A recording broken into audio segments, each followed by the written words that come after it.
Welcome to the Wife Stories YouTube channel. New video every day, and don't forget to subscribe.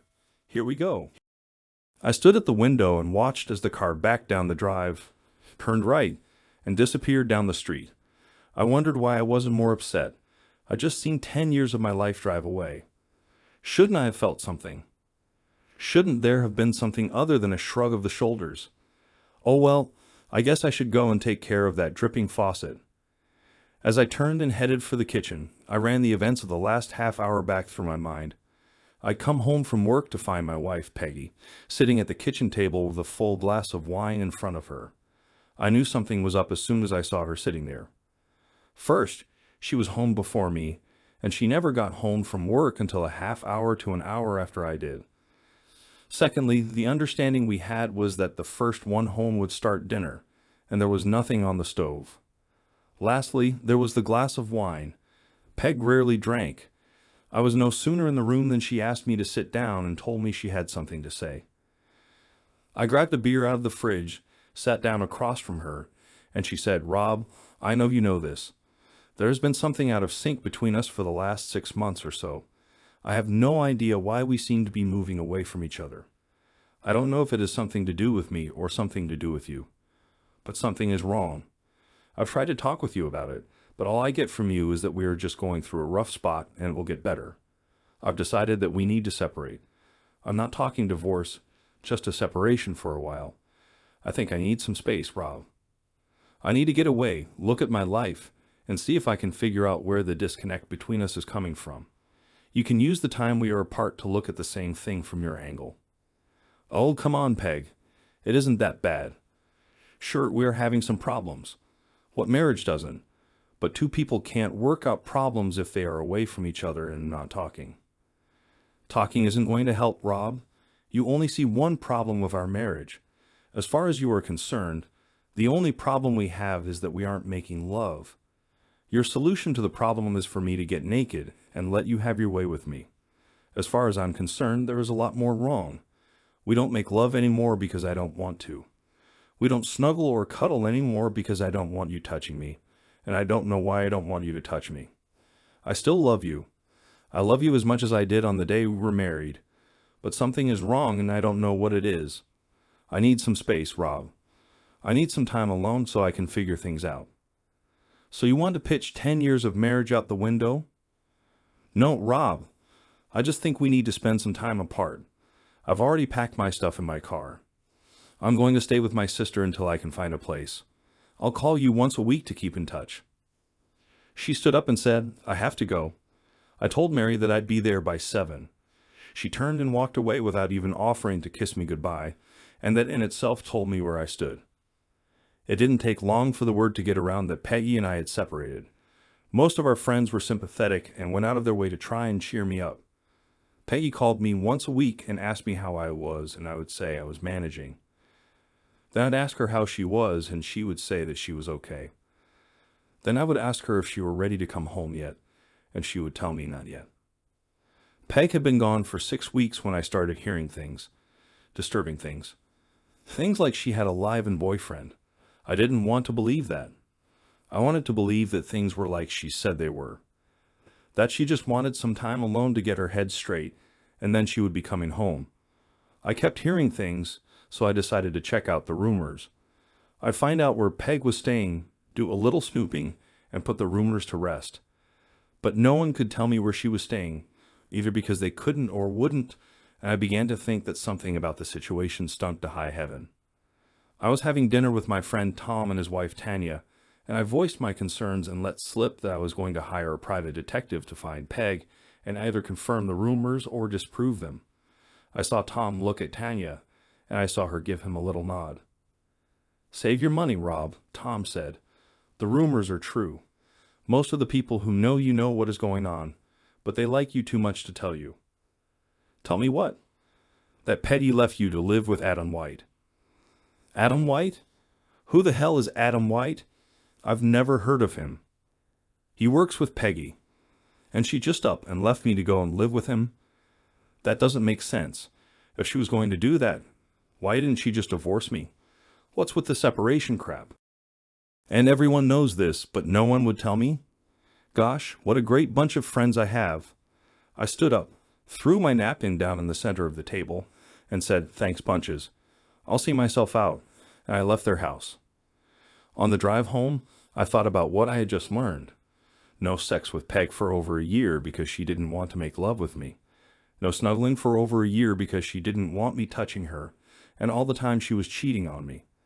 Like a fool, I sat at home like a good little boy and behaved myself while I waited for the unfaithful woman to come home. And all my friends, my wonderful friends, knew all about it and just let me sit there, stare at the walls, and wait. Well, the waiting was over. The next morning, I made an appointment with the Corliss Investigative Agency and gave them a retainer. I told them where Peg and this white guy worked and told them I wanted all the dirt they could get me on the two. Then I went home and started making a list of everything I needed to do to sever my relationship with Peg. I waited until I had the report from the detective agency, but when I got it, I would have my list and be ready. Once the list was made, I sat back and thought about something else I needed to do. I hadn't been laid in almost 16 months, what with Peg denying me for a year and in the separation. I've been a completely faithful husband, but now that I knew what Peg was doing, I damn sure wasn't going to remain celibate any longer. I sat at the kitchen table, sipping a beer and making plans to end my long dry spell, when I remembered what Tom had said about Peg. She planned everything. After living with her as long as I had, I knew that was true. To me, that meant that she had plans for what to do if I found out about what she was doing. Plans based on how she thought I would respond to finding out, and the biggest plan of all, how to stick it to me if she decided that living with White was what she really wanted to do. I could see her having me watched so that if I went out and dipped my wick, she would be able to use it against me in a divorce. All of a sudden, the list I had made was worthless because she might have planned for my reacting that way. It was back to the drawing board, and a new list took shape. As it took shape, I saw that a lot of what I wanted to do would have to be done right away and not left until the last minute. There were some things I could do that would stick it up Peg's bum and make her bleed. I smiled at the thought and wondered if she had a plan for when something like that happened to her. The next morning, I went to my bank to deposit my paycheck, and while I was there, I checked on the safe deposit box that Peg and I had there. I saw from the sign-in log that Peg seemed to check the box at least once a week. When I saw that, I knew she was keeping track of me, and the first sign that I was on to her, she would pounce. I thought about that for a minute, and then I took the 5 certificates of deposit from their plastic envelopes and went upstairs to use the bank's copy machine. I copied all 5, then put the copies back in their envelopes and returned them to the box. Unless Peg took the CDs out of the envelopes to check them, she would never know about the switch. Since I knew that Peg was checking up on me, I took my passport from the box and casually mentioned to the woman from the bank as she put the box back in its slot that I was going down to Mexico on a fishing trip. I left the bank with the 5 CDs in my pocket. I normally went to the bank twice a week on average, and each visit I would cash in 1 CD, pay the early withdrawal penalty, and then hide the cash away when I got home. I wasn't a believer in credit cards as I thought you could get in trouble easily with them, so the only ones I had in my name were an American Express, on which the full balance had to be paid when you got the bill, several gasoline company credit cards, and 1 Visa card with a low limit that was in my name only. Peg, on the other hand, had a good half-dozen credit cards in just her name, some with high limits. I knew what the limits were because I paid the bills every month. I made a list of the remaining account balances and set it aside. I would make sure that I paid the minimum payment on those cards to keep them in good standing. I sat down and made a list of all the things that I would like to have, and then I went online. Over the course of the next couple of weeks, I went on a spending binge using Peg's credit cards. When I bailed, she would be saddled with the credit card debt, and I intended to see that it was considerable. I updated my computer and got a new Dell with all the bells and whistles. I bought a Remington 700 on eBay and a whole bunch of other stuff like a digital camera and a state-of-the-art cell phone that did everything but cook my dinner. The house was Peg's. It had been left to her by her parents, so I would have no claim on it. But we had used it as collateral for an open line of credit when we put in the swimming pool and hot tub, and both of our signatures were on the account. We had paid off what we had borrowed, but the line of credit was still open. If I timed it right, I could draw on that line before she knew what I was doing. I had wondered why. When she decided that we needed a trial separation, she packed up and left me in her house instead of asking me to leave. Now I knew. If I was still in the house, I would obviously be expecting her to come back. I would obviously see this separation as something that wasn't going to last. Next, I closed out my 401k at work, paid the penalty, and squirreled away the cash. Then I sat back and waited on the private detective's report. The one thing I couldn't figure out how to do was get my ashes hauled. I couldn't take the chance that Peg had someone watching me to see if I did go looking. I decided what I would have to do was leave town on the weekends to go on fishing trips. She knew that I loved to fish and that I went quite often. She knew from the catches I brought home that I did actually go fishing. So I doubted that she would pay a private detective to follow me. No need for her to get too carried away, right? After all, wasn't I stupid? Hadn't she been pulling the wool over my eyes for over a year? It was a Friday, and I was just getting ready to leave work when I got a phone call from Tanya asking me to stop by their house on the way home. I tried to beg off, but she told me that it was important. So even though I really didn't want to go there, I said I would. When I got there, she let me in and led me into the living room where I found Tom sitting in an easy chair. He got up and offered me his hand, and I shook it. Then he told me to sit down and get comfortable while he got me a beer. Tanya needs to talk with you, Rob, and you need to know that I'm 100% on board with what she is going to say. He left the room and headed for the kitchen while I gave Tanya a questioning look, and she said, "In a minute, Rob, you are going to need some beer in you for this." Tom came back and handed me a Bud Light and said, "I've got some errands to run, and I probably won't be back before midnight. Catch you later." He headed for the front door, and I heard it open and then close behind him. The door closing was Tanya's signal to start talking. "Rob, you were justified when you stormed out of here the night you were here for dinner, but it still hurt. In our defense, all I can say is that we like you a lot and we didn't want to be the ones to hurt you. It gets a little complicated in that we are friends with Peg also, and we were hoping she would get her head on straight and go home to you where she belongs. We know you love her, or at least you did love her, but we didn't know if it was enough for you to forgive her, so we kept quiet. If you got back together and you didn't know, you could have gotten on with your lives without having to worry about forgiving and forgetting. That's it. That's our apology. But that is only part of why Tom and I wanted you to stop by. We know you, Rob, and we know what kind of a guy you are. You would no more cheat on your wife than you would rob a bank. How long has it been since you last had sex?" The question caught me totally off guard. For the first time, I noticed how Tanya was dressed. Low-cut blouse that showed off her ample cleavage, short skirt, and high heels that showcased her marvelous legs. Friend or no friend, I couldn't help but get a hard-on. Then I remembered Tom's "I'm 100% on board" comment, and I had an idea where things were going. In a subdued voice, I told her that it had been a year and a half. She leaned toward me, and I got a look down inside her blouse as she huskily said, "I'd like to change that, Rob. Tom's my friend, Tanya. I can't do that to him." I started to get up, but she grabbed my arm and pulled me back down. "Tom's okay with this, Rob. That's why he left, to give us some time alone. This isn't a pity sex. Tom and I have talked this over for months now. You have something we want, so hopefully I can help you and you can help us. I don't understand what you were saying. To be blunt about it, Rob, Tom is sterile, and we want a child. We want you to give me one." I was stunned. I sat there and stared at her speechless. When I finally did find my voice, I said, "You just said that you knew I wouldn't cheat on Peg." "Yes," she said as she laid a hand on the lump in my trousers. "But that was before you knew what Peg was doing. Now that you know, you were released from your vows to her." "Why me?" "We want it to be someone we know and not some anonymous sperm donor. We are also going to want you to be part of the child's life. You will be the godfather and will always be around as Uncle Rob." "This doesn't make any sense, Tanya." "Of course it does. What if something happens to Tom and me? Who better to take care of the child than Uncle Rob? On the bad side, God forbid, what if the child needed a liver transplant or something like that?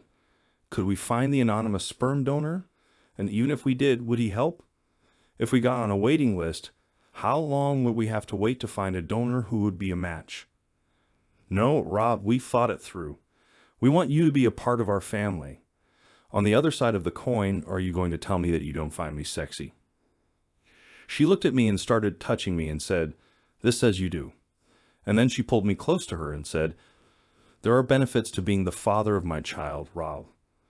We will have to make love many, many times to make sure that I get pregnant. I won't limit you to just the days I'm most fertile. In fact, I won't even tell you when they are. It could take weeks, Rob, weeks and weeks, and you have been without for how long?" "We will help each other, Rob," she said as her lips closed around my neck. It had been a long time for me, and I knew that I wasn't going to last long. "Now we can go into the bedroom and do some serious baby making," Tanya said.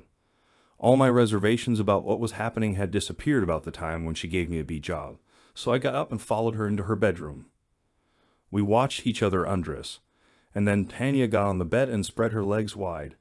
From what I've read, the hotter the sex, the more receptive the womb is to the invasion of sperm. No loving and tender stuff, Rob. Make my blood rush, make me scream and beg and screw my brains out. She reached down and pulled and said, "Have sex with me, breed me." I climbed on the bed and had amazing sex. I felt it was much better than having sex with Peg. As soon as I came, Tanya grabbed a pillow and stuffed it under her bum to elevate herself so my sperm could flow down into her. Looking at her lying there, pushed up like that made my soft tool start to harden, and as I slipped into her for the second time, I was hoping that it wouldn't take so I could come back and do it again. Once more, she stuffed the pillow under her bum when I pulled out of her, and then she said, "I did Tanya one more time before I left to go home, and just before she let me out the front door, she kissed me and thanked me for what I'd just done.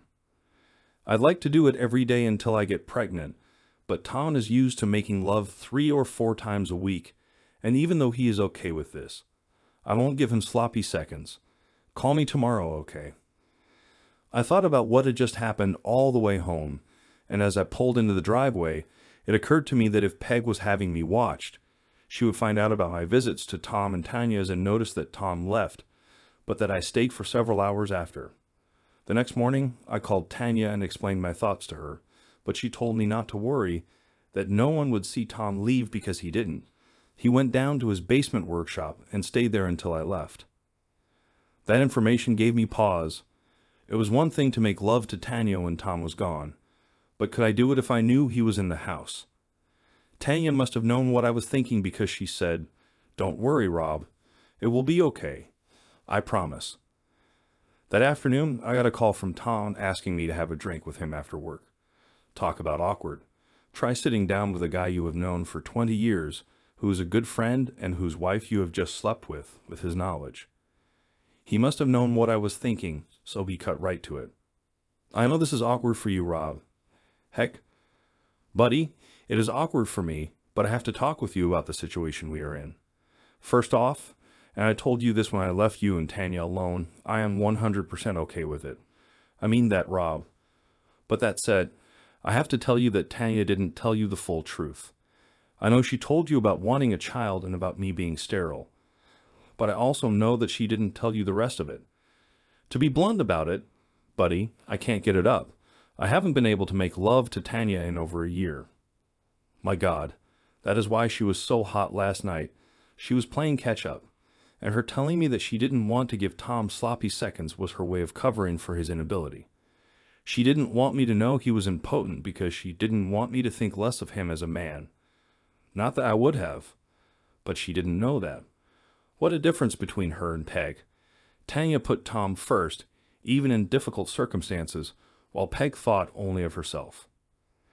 I don't know if it came through to you last night, Tom went on, but Tanya is an extremely sexual person. My not being able to perform was driving her up the wall. She has tried hard to hold it together, Rob, but sooner or later she was going to cheat on me. I know that seems harsh, but that is what would happen. I know she loves me and that she would do her best to hide her cheating from me, but I would know. How could I not? If she got laid, she wouldn't be climbing walls anymore, and I would notice. I love her, Rob. The woman is my life. If I didn't have her, I would just die, and that's the problem. If she snuck off and cheated behind my back, I couldn't live with her. I would know why she did it, and I would understand why she did it, but I couldn't live with the dishonesty of it. The only solution, at least as far as I could see, was to make it happen out in the open. But Tanya isn't the kind of woman who would agree to taking a lover and going into the bedroom while I sat in the living room and watched TV while she slept with someone else. She could probably have done it with a stranger in a motel room with me not knowing, but she couldn't just do a guy with me knowing and then a different guy the following week, and another the week after that. What we needed was someone steady, someone we both liked and were comfortable with. We sat down and made a list of possible candidates but couldn't agree on anyone. We kept coming back to you, but we were afraid that if we started with you and then Peg came back home, it would stop, and we would have to start back over. And Peg would eventually come back to you. Everyone who knows Adam White knows that he is a dipstick jerk, and Peg would soon find out and go home to you, secure in the knowledge that you had no idea of what she had been doing. I have no idea why she thinks you were that dumb. I can only guess that she thinks you love her so much that the thought would never occur to you that she might be up to something. I had a chuckle at that. She pretty much read me right because that is just the way it went, and it was only because the separation was dragging on and on that I finally realized something wasn't kosher. Well, you do know now, and I know, even if Peg doesn't, that now that you do know she is history. I know you won't take her back now under any conditions. That freed Tanya and me up so that we could approach you. Tanya and I want a child, Rob, and Tanya needs a steady sex life. And until the doctors can find and fix my problem, someone else is going to have to provide that sex life for her. I know it sounds silly to say this, but you making love to my wife is going to save my marriage. You just have to get comfortable with the idea that I know, and that I'm all right with it. I didn't know what to say. The whole thing was so off the wall that even though it had already happened once, I was still having trouble believing it. Tom stared down into his drink, and then looked up at me and said, "It kills me not to be able to take care of my wife, Rob, but it would kill me if I lost her. I need you to do this for me, Bud, I really do. Can I count on you?" I stared at him for a few seconds and then nodded my head yes. Sunday, I had Tom, Tanya, and 3 other couples over for a barbecue, and when the other couples had gone, Tom went into the den and played on my computer while Tanya and I went up to my bedroom.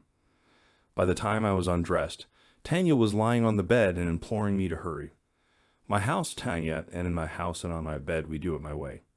I kept her legs up on my shoulders so gravity would help my little guys in their race to her core in search of her egg. After maybe 30 seconds, I told her to put a pillow under her bum, and then I let her legs down. Tanya looked up at me and said, "Peg walked away from this. The woman must be crazy or stupid." With that stroke to my ego, I just had to justify it, so I swung over her in a missionary position. And as she said, "No, Rob, I needed to do its job," I laughed and said, "If any is still there around the opening, it isn't going anywhere anyway." 5 minutes after that, I was driving deep into her for the second time. I saw that Tom knew what he was talking about when he said that Tanya was a very sexual person. She got a third time out of me before I walked her and Tom to their car. Tom shook my hand, and Tanya kissed me on the cheek, and we'd all agreed that the day had been a success and that we should do it again sometime soon. Anyone watching would assume that we were talking about the barbecue. Monday afternoon, I met with John Abbott from the Corliss Agency, and as he handed me the report, he said, and I'm sorry, "Every time I do one of these things, I hope it is all a simple misunderstanding and that nothing is going on, but there is no doubt here. Your fee also covers our court appearance on your behalf if what you decide to do goes to trial." I shook his hand and left his office, and on the drive home, I wasn't near as enraged as I thought I would be. It was probably because I had already accepted that it was true, and that by the time I got the report, I had settled everything in my mind. What was I going to do about the situation? Nothing that I had not already done.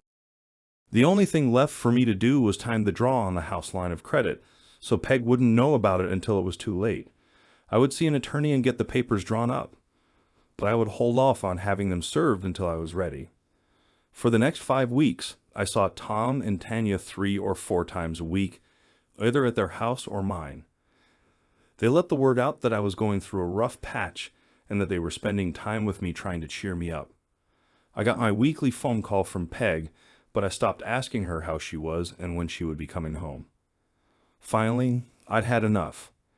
I wrote checks against the line of credit, and as soon as they cleared, I found an apartment, moved out of the house, and had Peg served with the divorce papers. They cited irreconcilable differences instead of adultery. I did it that way so that Peg wouldn't know that I knew about White. She would see it as my way of trying to push her into deciding to come home. She would call me, feed me a line of nonsense about how I was overreacting, and then she would probably suggest that we meet someplace for a drink and have dinner where she would try and calm me down and talk some sense into me. I would agree to meet her, listen to her, and then tell her I would think about it. It would buy me several days for the line of credit checks to clear and for me to clean out the checking and savings accounts. It went just how I thought it would. First, the phone call telling me that I was being unreasonable, that there was no need for me to get attorneys involved. I told her that I was tired of the neither fish nor fowl situation. You don't want to be with me, so it is time for me to accept it and move on with my life. I agreed to meet her at Angelo's. It was the first time I'd seen her since she walked out on me, and she looked good. I was going to miss her. Strike that. I did miss her, since it was obvious to me that I still loved her. But even if she came back to me, I knew that there was no way I could ever live with her again. I didn't tell her that, though.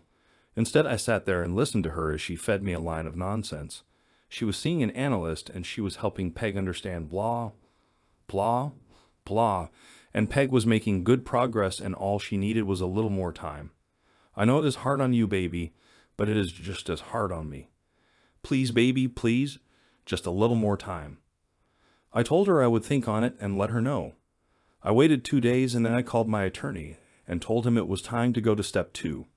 He quashed the divorce papers and sent Peg a notice that the filing had been canceled. I got a call from Peg at work thanking me and telling me that I wouldn't regret it. I smiled, knowing that I didn't regret it, but that she didn't know why, but she would soon find out. That night, I had dinner at Tom and Tanya's, and after dinner, Tanya and I retired to her bedroom. As Tanya spread herself for me, she said, "Can we make love tonight instead of screwing? I like to make love to the father of my child." "Are you sure?"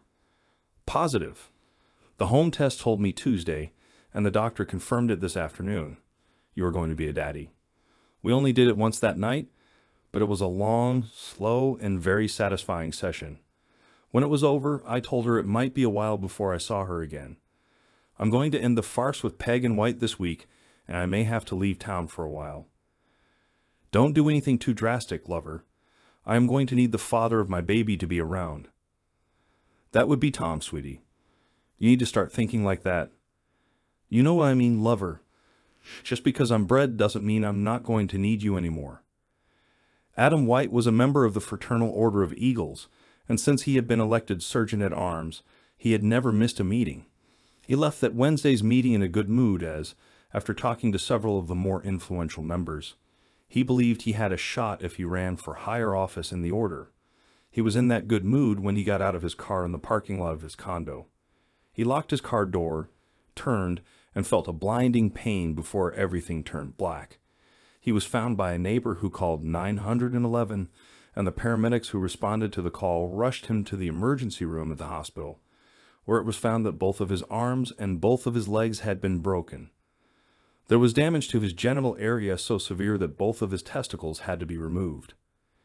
He was in great pain when he opened his eyes and saw he was in a hospital room and discovered that he couldn't move. He had casts on his arms and legs and was in traction. He saw Peggy standing next to his bed with a horrified expression on her face before he faded out again. I wasn't there when it happened, of course, but I received a full description of what occurred when the man walked into the room, walked over to Peg, who was standing next to the bed and looking down at White. The man asked her if she was Margaret Olson, and when she said yes, he handed her some papers and told her she had been served. She looked confused as she opened the envelope and saw that she was being sued for divorce, only this time the grounds were infidelity. She looked at the word infidelity and then at the wreck lying on the bed in front of her, and her face lost all of its color and took on a horrified expression as she understood what it meant. She moaned, "Oh my God," and then she sat down on a chair and started crying. I stuck around long enough for the police to ask me where I was that night. It turns out that I was at a poker game that started an hour before the Eagles meeting and lasted until an hour after White was admitted to the hospital. Peg paid for my alibi, although she didn't know it. The guys were on my side and would have done it for free, but the object of the exercise was to stick it to Peg, so I used her credit to show my appreciation. Home Shopping Network took her Visa card number for the digital cameras that I gave Bill and Steve. eBay charged her MasterCard for the laptop I gave Mike and the 19-inch flat-screen monitor that I gave Phil. She even paid for the aluminum ball bat. I had 6 weeks of vacation and 3 weeks of comp time coming to me, and I took a 2-month leave of absence in conjunction with that time. When the police were satisfied that I had nothing to do with White's misfortune that they could prove anyway, I made arrangements to leave town and take a fishing trip down in Mexico. Before I left, I told my attorney not to push the divorce and just let it lay there until Peg started fighting it, and then drop it. We would stay married, but I would have nothing to do with her. I called Tom and Tanya once a week to see how things were going, and they told me that Peg had moved back into the house, and as far as anyone could tell, true love must not have been in the cards for Peg and White, because she never went back to visit him after the day she was served while standing next to his hospital bed. The maxed out credit card bills must have started hitting the mailbox, and she must have found out that the savings and checking accounts were dry. The line of credit was pegged out, and the CDs in the bank deposit box were fake, because the next word I got was that Peg was frantically trying to find me, and no one could tell her where I was. My boss, who knew the full story, told her I was gone when she called in trying to find me. He told her that I just came in one day, said I was leaving, and asked for my check. Basically, what he did was lead her to believe that I had quit without notice. He didn't tell her that, but he did lead her to believe it.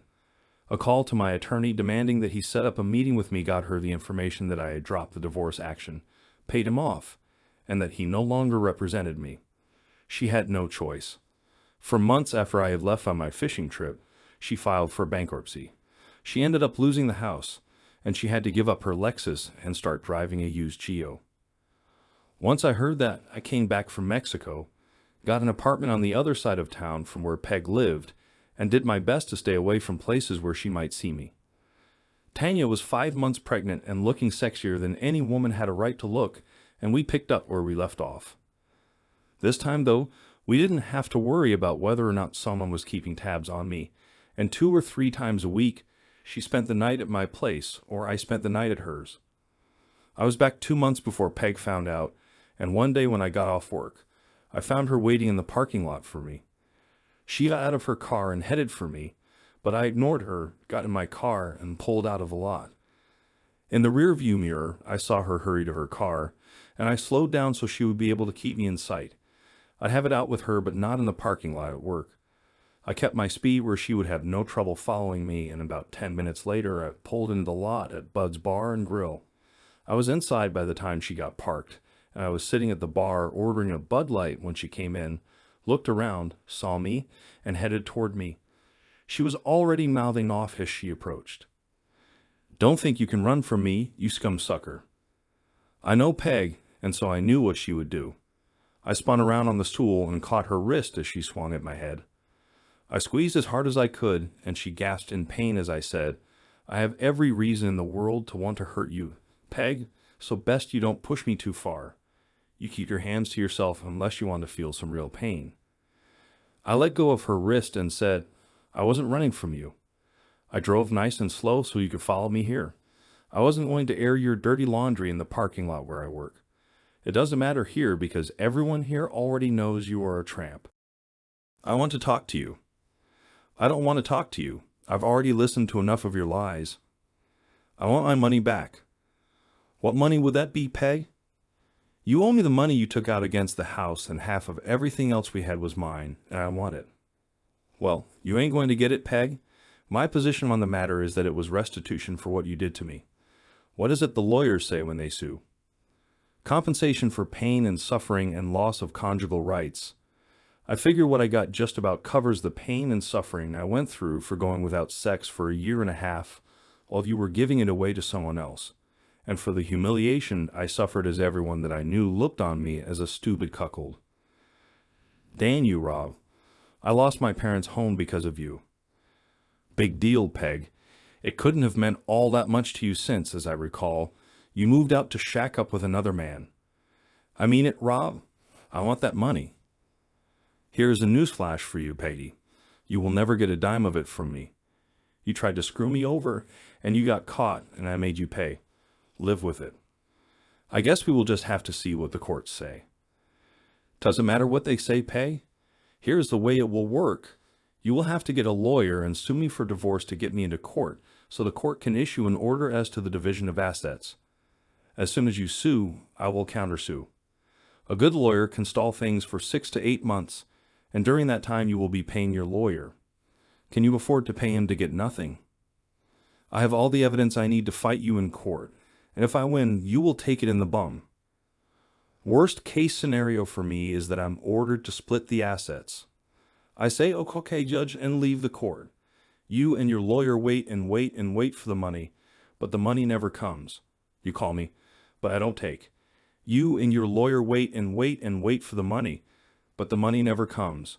You call me, but I don't take your calls, so your lawyer, who you are still paying, goes back to court and gets a court order telling me to pay by such and such time. You and the lawyer wait, and when the deadline arrives, you still haven't gotten a dime from me. Your lawyer, still billing you for his time, goes back to court and gets a judgment against me. I have no savings or checking accounts that can be attached. My car is a lease, so nothing for you there. I live in a furnished apartment, so there isn't anything there you can get. All you can do with your judgment is garnish my wages, and the first time that I get a paycheck that has been garnished, I will quit my job. So what do we have here, Peg? A good year's worth of lawyer's fees out of your pocket, and all for maybe $200 out of one paycheck. All that's left for you to try is to go back to the judge and get him to threaten me with going to jail for contempt of court if I don't comply with his orders. All that will get you, Peg, is a postcard from me from some small fishing village in Mexico, where I will take up residence until my money runs out. And I've got a lot, Peg, thanks to you. Face it, Peggy. You tried to screw me over, got caught, and I got even. Consider yourself fortunate. Think about what happened to your boyfriend and consider yourself very fortunate. He lost his balls and now he can never mess with another man's wife. You, on the other hand, can still spread for anyone you want. I knew it. I knew you had something to do with what happened to Adam. What you think you know and what you can prove are two very different things, Peg. By the way, how are things going with your love affair? From what I hear, you haven't seen the poor man since his first day in the hospital. What would be the point? You took away the only thing he had going for him. Oh, that's cold, Peg, even for you. It's the truth. He was extremely well endowed, and he was a marvelous lover, but I would have tired of him eventually and come home. Oh, gee, Peg, if only I had known. All of the unpleasantness could have been avoided if I had but known that someday you would have come home to me. Oh, Dan, I guess by my actions I messed it up, didn't I? I'll have to carry that regret to my grave. Oh, what a joy life could have been had we only communicated better. You can be such a jerk. Yes, Pay, and you are a worthless, cheating tramp. I finished my beer, got up, and said, "Have a rotten life, Peg," and I left the bar. 3 days later, I was served with divorce papers citing irreconcilable differences. I didn't contest it, and she was awarded half of the marital assets, and I was ordered to pay her the money borrowed against the line of credit. I wished her luck in getting anything and tossed the final decree in the trash. She must have believed me when I told her how things would go because I never heard from her again. One interesting thing came out of the mess.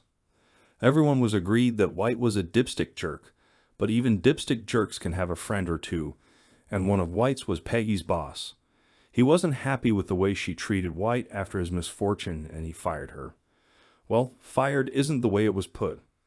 A downturn in the economy necessitated a downsizing, and Peggy was let go. But everyone knew that she was fired. She couldn't find work in our area, so she relocated to California where she had some relatives, and no one, not even her sister, has heard from her since. There is one more chapter to the story. It was a sad ending, but at the same time, a glorious beginning. Tanya had a beautiful baby girl, and Tom doted on her and spoiled her rotten. Uncle Rob was a constant visitor and spent many, many hours crawling around on the floor with little Martha. Tom never told Tanya or me the full story. He knew why he had erectile dysfunction, but he hid it from Tanya. He had cancer, and it didn't get caught in time, and the cancer spread. Following his funeral, Tanya handed me an envelope addressed to me. It was addressed to me, and written across the front of the envelope were the words, "For Rob's eyes only." I looked at her, and she shrugged and said, "I have no idea. It is addressed to you, so I haven't seen what's inside." I opened it and read, "Hey bud, if you are reading this, I'm gone. There was a reason I picked you. Yes, it was me, not Tanya, to father our child. I knew I wouldn't be there for them, and I wanted someone I knew I could trust to be around to watch over them. I knew I could count on you, so you got elected. Don't let me down, bud. Take good care of our girls." I handed the letter to Tanya, and she read it and started crying. I took her in my arms to comfort her, and when she was all cried out, she asked me what I was going to do. "I'm going to do just what he knew I would do. I'm going to take care of my girls." 6 months later, Tanya and I were married.